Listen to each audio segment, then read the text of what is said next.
You're listening to Simply the Best Sports Take, the best podcast breaking down the best stuff in sports with host Sean Bingham. His takes are so good, he dropped the mic, but then you wouldn't be able to hear him, and that would suck. Welcome to STB Sports Take, Simply the Best Sports Podcast. I am your host, Sean Bingham. Thank you for being here. We are on YouTube, Spotify, Apple Podcasts, Google Podcasts, Anchor Podcasts. Everywhere you get your podcasts, we are there. And we are already double boxed with our guest, Madie Osborne. Today's going to be an exciting podcast. She's a zero-time listener. How many times have you listened, Madie? Maybe once. I'm a one-time listener. One-time listener.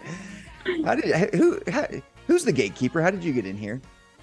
I don't know. Somebody told me they need a Utah fan on today, so I'm here to represent. Yeah, I don't see I see red, but maybe you could, like, I don't know, lift the shirt, higher so we can see that guys, it's actual Utah gear. Tilt the screen. There we go. The Utes. Go Utes, baby. Tomorrow is the big game, so we're going to be talking about the big game. Madie is a good friend of mine. She is a diehard Utah fan, and one of our longtime listeners, Dave Glauser, has tried to set her up for failure. He's an attorney. They're all evil people. We know this. But Dave made her wear this, and Dave has instructed her to get all the questions in advance so she can't be bamboozled. Little does everybody know, we're just here to have fun. We're just talking sports, right? So, Madie, you're going to the game tonight or tomorrow? When are you leaving? We're leaving right after this. I'm right being in after the car this. and driving down. There's a big storm tomorrow, so we're trying to get out a little earlier than planned. Oh, shoot. Is there really? Because I'm supposed to leave in the morning with some buddies. Yeah, I think, well, it's supposed to snow pretty hard, so just make sure you leave with enough time. Okay. So what's the Ute symbol? Is it this? I go like this, right? Yeah, the peace sign. That's USC's, right? I did not know that. That's good to know, though. And they kind of like bounce it like this a little bit. And that's hard because the Utes are using a lot of 22 these days, so we're gonna have to really cut back on that tomorrow. Wait, what's with the 22? So 22, I'm surprised you don't know this. So it's 2022. Is that what it's for? No. Okay. So a couple years ago, Ty Jordan and Aaron Lowe both were tragically killed, and they were both number 22. So we were attached to their number, and last season was dedicated to them, and then the same thing they dedicated this season to them again. So that's why a lot of times when you see like touchdowns, the players will go 22, or if you've ever been to a Utah game at halftime, right after the third quarter, they always do a moment of loudness with the 22, and people have like their lights going, and it's all same thing. It's just in honor of these two players. Okay. I actually did know about that. That is a very tragic story. I did not realize they were both number 22 though. That's a new fact. Yeah. So Ty, this is really interesting. So they both went to the same high school. I'm pretty sure if I have this story right, but they both went to the same high school, and they're really Dave will fact check you if you're wrong, so don't worry. Yeah, I know. I'll get a text from Dave. Hey, Madie, you messed up. No, so Aaron started playing at the U, and then he was like, Ty, come play at the U with me. And Ty had offers everywhere, but he was like, oh, Aaron's my friend. So he came and played at the U, and he was number 22. And then when Ty died, Aaron took over his number in honor of him, and then he died 6 months later. So we retired that number. It was kind of a weird, I don't know. Crazy. Yeah, that is tragic. I do remember, I love that they're honoring them. Like, I very much am all for that. I think that's fantastic. I personally thought the helmets that they did with them on it was like, I don't know how I felt about that. And again, that was more of like, I don't know if I'm guessing the families were very much on board with it. I was wondering what you thought as a Utah fan though. Totally. I mean, I think whatever helps the players at the end of the day, and the players are so tied to them that I think it made them feel good. Yeah. So this is crazy, but I only got to watch the last quarter of that USC game when they wore them. Yeah. I was on a flight, and so I couldn't get enough service. So I couldn't get a good look at them because I was looking at them on my phone. Yeah. So I never saw them in person, but I mean, it is whatever helps the players. They did play them in the Pac-12 championship last year. Yep. And us win. So yep. Well, I'm sure they talked with the families, and families were on board and players were on board. So I think it's cool, but I just never seen anything like that before. So it was different. Yeah, for sure. But now we know when all the USC fans are going like this, for like, it's like fight on, I think is their phrase, like fight on. And they do this little peace sign for some reason. now we can be like, oh, they're actually cheering for the Utes. It's going to be just a stadium full of Utes. Do you have any idea how many Utah fans have you heard? Because I don't know how many Utah fans will be down there versus USC. Like, has Ticketmaster released anything saying, oh, it's going to be X amount of, what do you have any expectations for that? Is it going to be a Utah dominant crowd or USC dominant crowd? So I saw earlier today on ESPN that it is sold out. So they're saying over 61,000 fans. Wow. I do not know the ratio. I had heard a rumor that it was 2/3 USC and 1/3 Utah, but I don't know that that's true. Yeah. I haven't seen anything with my own eyes. Wow. So. 61,000. That's almost as many as BYU gets to their own home games. That's pretty cool. True. It's crazy that stadium's that big. So. Okay. So you missed the game of the century. You know that Kyle Whittingham, after the game, the USC game at home that the Utes won and that amazing 2-point conversion at the end, he said in the post-game interview, this is the greatest game in the history of Rice-Eccles Stadium. Yeah. And I did watch the highlights, and I feel like I watched the most important part because I watched the fourth quarter, and I would have to agree that would maybe be one of the best. I've been to a lot of good games there. I was in the Muss for 5 years. So wow. College is only 4, Madie. College is only 4 years. 2 degrees though. So I mean, I don't know. Yeah. But I definitely feel like there's been a lot of great games there. But with USC being as good as they are, I do think that was one of our most important wins that we've had. Oh, it was such a good win. I'm not the Utah hater that some of you Utah Crimson goggles think I am. I actually went to the Fiesta Bowl in 2000. I guess it would have been January of 2005, but it was the 2004 season with Alex Smith as quarterback. I went to that Fiesta Bowl, cheered for the Utes. In fact, here's a fun fact that listeners will not know about. When Utah went to the national championship in basketball in 1998 with Andre Miller, first off, we had a parade downtown for finishing second place. That's a little embarrassing thinking back, but we did that. And I went to it, and I was on the news saying, Utes are number 1, go Utes. Wow. On KSL News, cheering for Utah, saying the Utes are number 1, baby. So I don't hate the Utes. Obviously, I'm a BYU fan. I went to BYU. I like BYU more, but I don't hate the Utes. It's only good for the state and for the rivalry, the better Utah gets, because BYU is having to try and play keep up right now. Like Utah went to the Pac-12. The gap's gotten wider and wider between the two. BYU has the occasion, like last year, BYU got the better of them, but that was the first time in 10 years or something like that. So, yeah, so I'm not the hater that people think I am, but I do want to ask this. What is your opinion of BYU fans? BYU fans. Here's the thing. I'm going to be just cut and dry. I don't feel like I spend a ton of time thinking about BYU in general. That's the best possible answer you could have given. Keep going. Here's why, though. I feel like over the years, just since leaving the Mountain West, and especially after joining the Pac-12, as the rivalry has all of a sudden not necessarily counted for anything. Yeah. I haven't thought about it as much. And then obviously my whole time in college, they won every single year. Yep. So I haven't thought a ton about it in a long time. I mean, most of my friends are great BYU fans, easy to get along with. Every once in a while you run into a self-righteous one. But for the most part, I think everybody kind of, I don't know, knows where they're at. Yeah. Yeah, and the truth is, like, for BYU fans, and again, I obviously do cheer for BYU over Utah, but I am I just love sports. I love greatness. I love competition. I love entertainment when it comes to sports. So I'm pretty objective, and like I can objectively admit, like, BYU is trying to play catch up with Utah right now, right? And they have for years. And so I can see as like a Utah fan, you're like, honestly, like, so that, BYU fans, you hearing this? That's an indictment on you. She doesn't even think about you. It's like on the social network. Oh my gosh. Did you see that movie, The Social Network, with it's like the Facebook movie?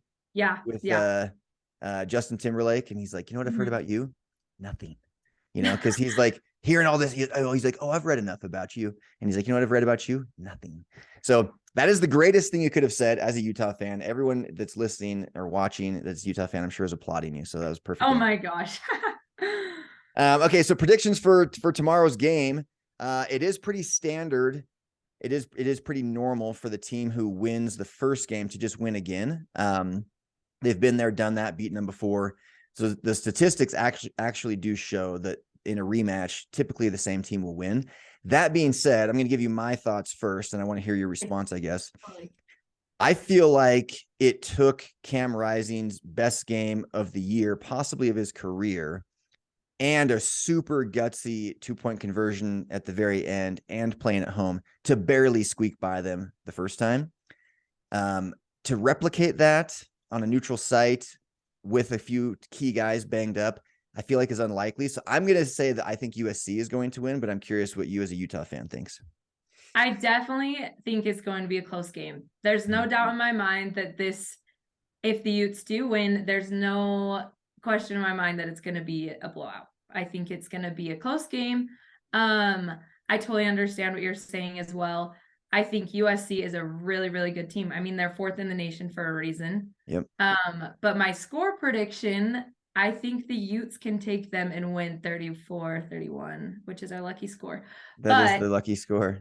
It is the lucky score, but I think regardless of the final score, it would be very close, and I think it goes either way, but I still think the Utes can squeeze by.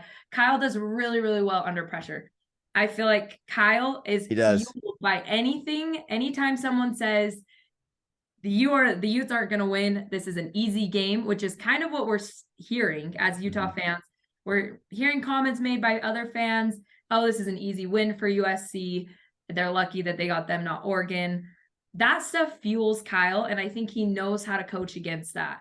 And I think it fuels the players too. But I do think, like you said, it comes down to the players and how bad they want it, because they had a really, really good fourth quarter of that game, and it really needs to start first quarter this game. Yeah. So. Whittingham is an absolute boss. I will give you that. Like, he is a phenomenal coach, just a great guy. I mean, I don't personally know him. I have met him, but I don't personally know him at all. But just the way he's conducted himself over the last, how long has he been there? Has it been like 15 years or I don't even know, but it's been a long time. I don't know. That's a great question, but it's been a long time. But he's just been like this really stand-up guy, and he took over a tough job. I mean, Urban Meyer came in and like turned that program around like that and made him into like a national juggernaut for a couple of seasons, and then he has to come take over.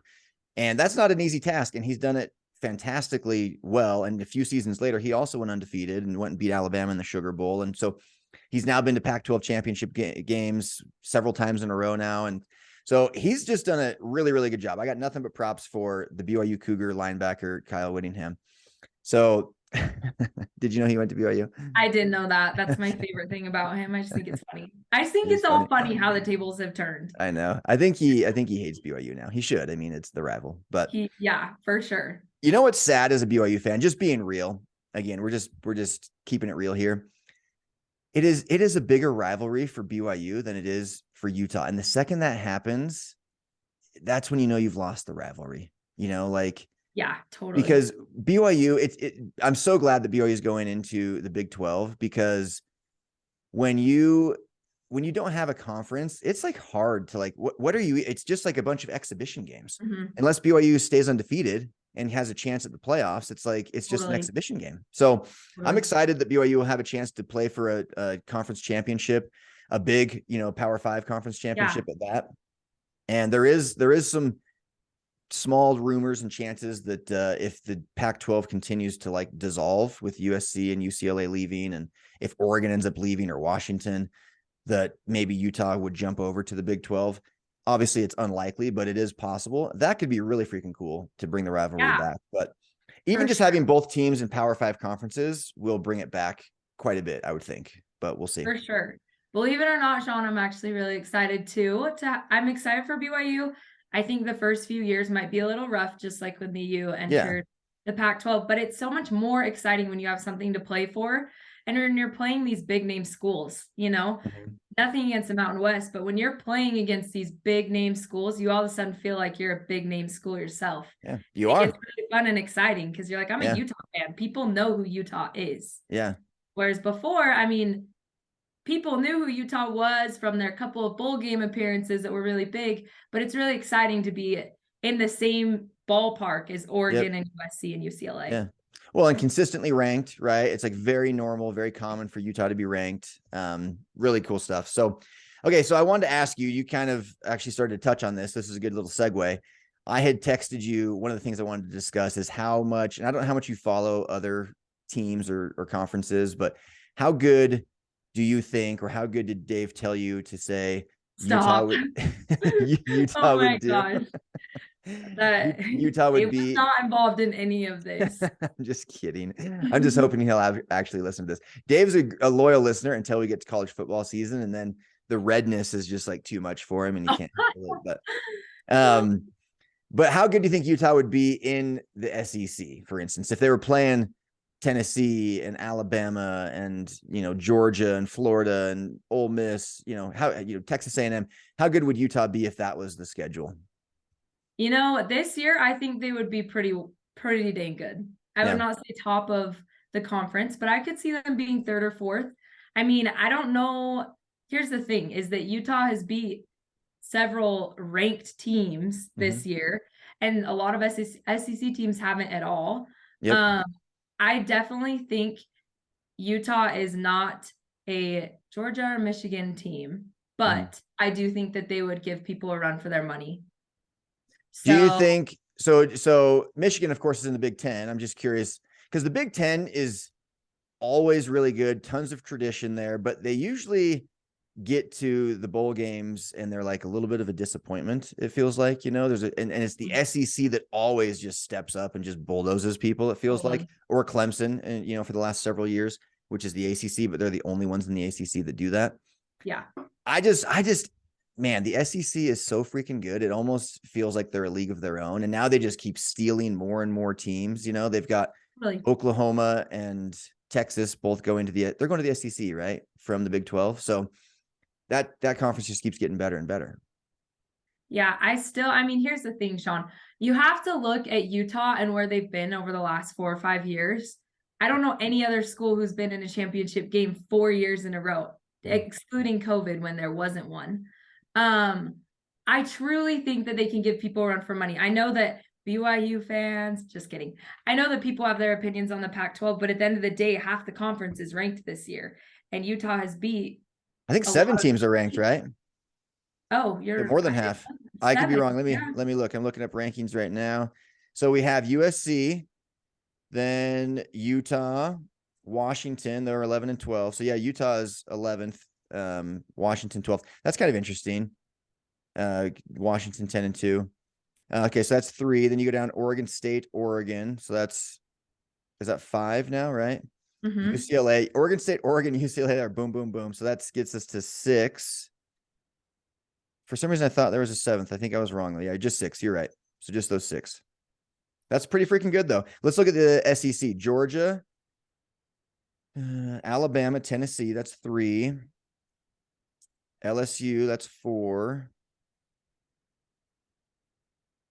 South Carolina, that's 5. Mississippi State, 6. So the SEC also has just 6. And then let's do Big Ten just for fun. Sorry. Big Ten, Michigan, Ohio State, Penn State. That's 3. And then thought I saw one more in here. No, that's it actually from the Big Ten. Just those 3, really? See, the Big Ten's kind of top heavy like that. Okay, I got to do the Big 12 just because that's where BYU. Hey, go for it. Yeah. Okay, Big 12. So TCU, that's 1. And then Kansas State, they're in the Big 12. That's 2. Make sure I'm not missing any up there. Texas, 3. And that's it. So just 3 from the Big 12, 3 from the Big 10, and then 6 from the SEC, 6 from the Pac-12, and then there's a few from the ACC, and then a couple randoms. But UCF, isn't UCF going to the Big 12? I should know this stuff. I think they're one of the teams going to the Big 12 with BYU. They're ranked, but anyway. Okay, so let's shift gears here. I think Utah is going to lose tomorrow. I actually do hope they win. I really mean that. I'm probably going to be at the game cheering for them. I'll just be cheering for like good plays, like, oh, that was a good play. No, I'll be cheering for the Utes. But we ran into each other at the Jazz game last night. So we're going to shift gears now from the University of Utah to the Utah Jazz. And I want to ask you, how many games have you been to this year? I've been to 4 or 5 this year. 4 or 5. Okay. And a lot of people were like super stoked on the team early. I kind of felt like it was fool's gold a little bit. I think like the Jazz have kind of floated back down to earth, and I'm thinking they'll finish somewhere around 6th or 7th, in the West. I was just curious, are you a big Jazz fan? Do you have Jazz expectations this year? How do you like the new team? Let's just hear your thoughts on the Jazz. So I think it's been fun getting to know a new team. It's been super exciting to see Clarkson and Conley take over. I do feel like the last few games we've been hurting without Conley. I think he's a great team leader. And I truly don't think Clarkson can carry the team without him. I think they need to be there together. But gosh, expectations. I feel like they've done great. I still think that they'll make playoffs. I'm feeling like over the next 5 years, feeling great. This year, I'm feeling like this is a pretty dang rebuilding year. Yeah. And it's interesting because like a lot of teams this year kind of tanking because there's these great prospects coming up in this year's draft. But the Jazz like are always good. Like not necessarily great. In fact, they're usually not great, but they're always freaking good. I've lived in Utah for like 30 years now, and they're always good. It's really kind of cool because you're always in it enough to keep you excited. I know that people talk about like not being a fair weather fan. I actually think being a fair weather fan is really just being more of like it's almost like a good thing. Like, because really what you're doing is you're demanding greatness. Like, can you imagine Alabama, like packing the house and like cheering everybody on and being super stoked for a team that went like 3-9? Like no chance. They would fire everybody. Right? Because they demand greatness. If you want to be great, you have to demand greatness. And I think that's a problem that a lot of Utah sports have. BYU I definitely put in that category. The Jazz I put in that category. The Utes have done a better job. They're not to the level of obviously like an Alabama, but very few are. But if you demand better, imagine being an employer and just putting up with like mediocrity from your employees like that. Why would you do that? So I personally think that, the Jazz are good. I would love to see greatness out of Utah sports. I feel like we're slowly getting there. The Jazz are really close. The Utes are really close. BYU has flashes here and there where you think maybe they are, but we're not quite sure. Even earlier this year, it was like, oh, is BYU going to be really good this year? It looked like we were, and then just fell apart like a cheap suit, but, okay. So I like that. Now, last thing, we got a few minutes left. Looking at the time, I had told you to prepare a few of your very favorite sports moments. Did you do that? Yeah. Okay. So when I say like just most epic sports moments you have in your mind outside of Utah beating USC that you missed, what else do you got? Totally. So the biggest one that always comes to mind was my sophomore year rivalry game. Actually, I think it was my junior year. And that was the 35-0 comeback. Wow. So I was there and I was with friends and it was so cold. I don't know if you were at that game. Like it was I'm sure I was. Yeah. And we're literally down by 35. And I'm like, guys, this sucks. Like at half, we're like, should we even stay? Like, this is so embarrassing. Wait, what year was this? Was this the Vegas Bowl year? Wasn't there? Oh no, that was when Utah got out to a big lead and Utah came storming back. Okay, keep going. Sorry. This was it was 2018, I think. I think it was the Utes' first year. Yeah, it was. It was their first year in the Pac-12 championship because I remember we went to Santa Clara a couple weeks later. Yeah. But I remember sitting there like, what is going on? And half of our friends left. And I was with some friends. They're like, well, okay, let's give it let's stay for the third and then we can leave if it's a blowout. And I'm like, that's a good call. Because I was like, you never know, it's a rivalry game. Yeah. And the second half of that game was insane. Like, honestly, I don't even know what happened. And we were on our backup quarterback and we were like, what is happening? Like, this is insane, the comeback. I still watch that video, the highlight reel from that every year when it comes up on my memories. Yeah. And I'm like, that was so fun. Oh my gosh. And then another fun moment. So I've been to all of the Pac-12 championships. Really? So this is my fourth. Okay. And last year was fun. It was exciting to win that. That was a huge moment. Yeah. I think all of my biggest sports moments have come from the Utes, honestly. That's great. You're the right person to have on the podcast here. I love the Jazz, and the Jazz are my team too, but it's really hard, like you said, to fully execute and go really far with the Jazz right this minute. Like, there's been some really fun playoff games. in the second round, but there's never been something, at least in my lifetime, that's been absolutely insane. Yeah. But yeah, I would say Utah football kind of has it all for me. So are you as big of a Utah basketball fan? No. Because when I first moved to Utah, I moved to Utah when I was 9. And, in the 90s, BYU was really good at football. And Utah was really good at basketball. And so it was like, I remember in elementary school, like the kids who like couldn't, they didn't have an identity. They couldn't figure out what they wanted. They would say, "Oh, I'm a BYU fan in football and Utah in basketball." That was like a very common phrase. Yeah. I love that.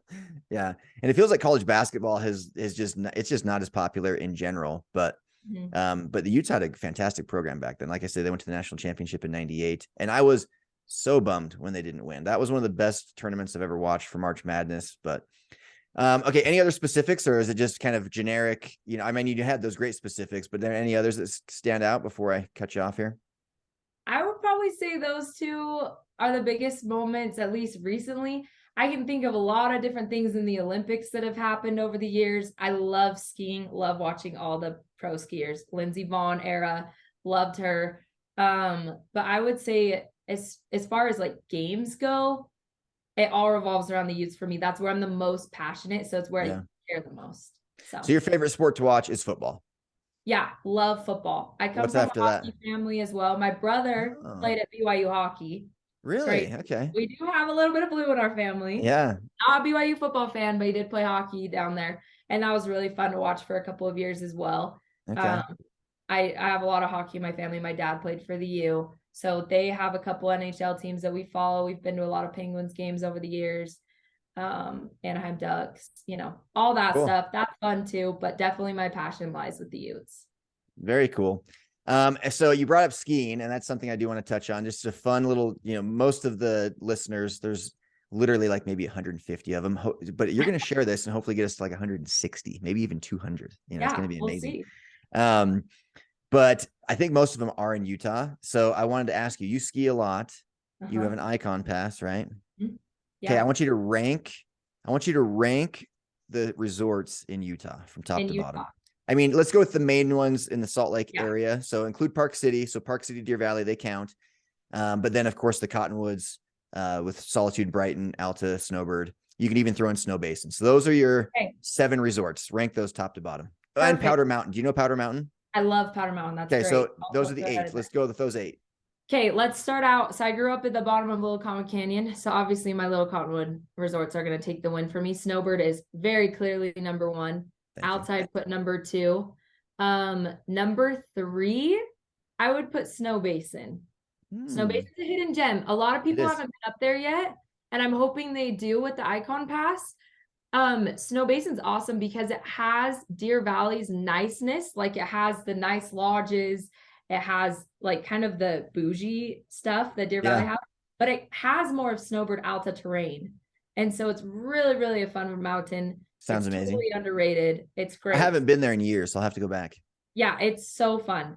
And then, number 4, I would put Brighton. Okay. Brighton's got a lot of fun stuff off Million, Great Western. Yep. 5, this is tricky.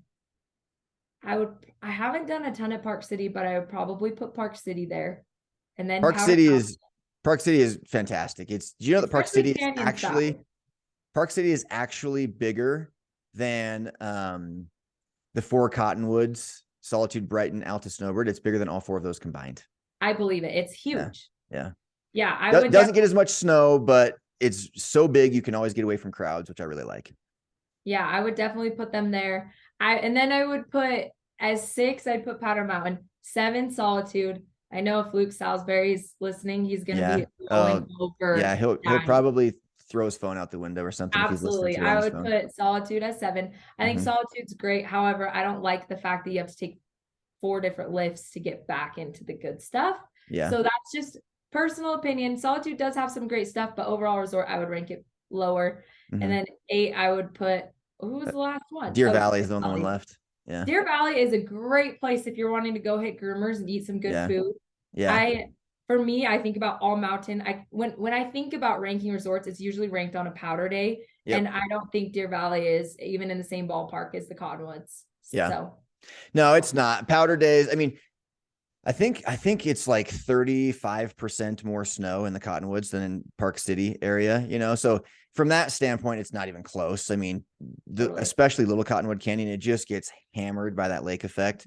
It's like the clouds it's like this big funnel. The canyon's just like this funnel to like get the clouds stuck in there and just dump all their snow. Yeah. I love Snowbird. What I hate about Snowbird is it's gotten so popular over the years for the powder hounds that now it's just tracked out that fast, and they hold stuff, you know, they'll hold sections of the mountain when they don't really need to. They could just go in there and blast. You'll see ski patrolmen just not doing, you know, work to open the mountain. They're just holding it for the next day so they can milk another powder day out of us to come and pay for food and whatever. Mm-hmm. So those are my beefs with Snowbird. But when it comes to terrain and like fun on a powder day, to me, there's no better spot.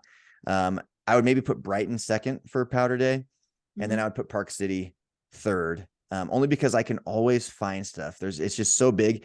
And the other thing about Park City is it's usually dominated by like out of towners who are just there on vacation for a few days. And so they just stick to groomers, and you can usually find good powder stashes at Park City.